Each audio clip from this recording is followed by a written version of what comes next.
Thank you, Right Honourable Speaker. And Right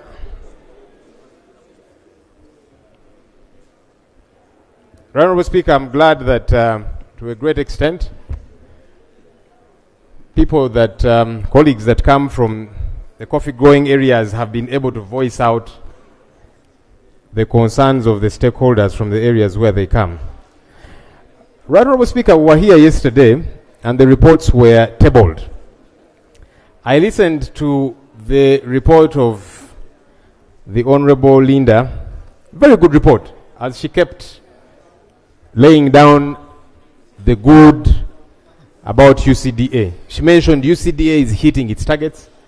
The coffee economy has grown over the years. The roles of UCDA and MAIF are totally different and cannot be bungled together, and so on and so forth. I wondered what happened now with the conclusion, because I thought after laying that stage, it would be clear that MAIF should keep doing what it is doing. UCDA should be empowered to continue doing what it has been doing. Honourable Speaker, of course, like any other entity, UCDA has some imperfections, without a doubt. But the challenges at the ministry are enormous. And that's why, as colleagues have been clearly airing it out, some of what the ministry is handling has seemed to be too much on its plate. And yet we are saying UCDA has been thriving. Why don't we empower it to thrive a lot more? Why don't we empower it to go to those areas which have now begun growing coffee?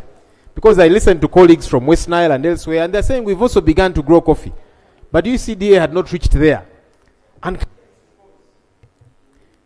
clearly it is because, Right Honourable Speaker, government had decided, let us zone the country. These ones coffee, these ones dairy, and that kind of thing. And we must be able to move away from that. Yeah? Yeah, because if a crop can grow in a particular area, why not? Why not let it?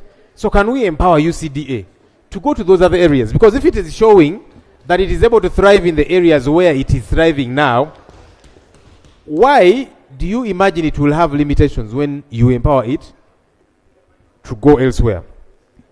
Honourable Speaker, the stakeholders of the coffee economy, including, of course, MPs from the coffee growing areas, have spoken on behalf of the 12.5 million people that are involved in the coffee economy.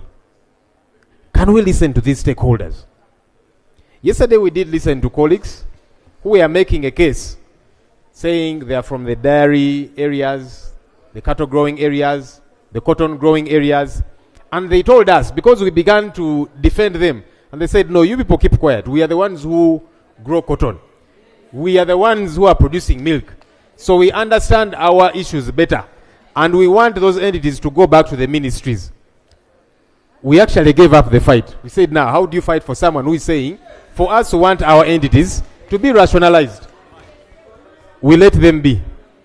Today, Right Honourable Speaker, you're hearing voices of people who represent stakeholders that are growing coffee. We need to listen to them. Right Honourable Speaker, I even think, personally, if need be, maybe some people who might say, well, we are not too sure, you could grant them maybe 2 weeks or that kind of thing to go and establish from their constituents, to be certain. Because a number of us who are speaking, we have consulted the stakeholders that we represent. So we're not just speaking our mind. We're speaking the mind of the stakeholders that we represent. Honourable Speaker, very critically, the mandate of the 11th Parliament, this one, ends in 2026. I wonder why then we would say, let's give 3 years or even 5 years to bind the 12th Parliament. Why? Why do we want to bind the Parliament that will come after us?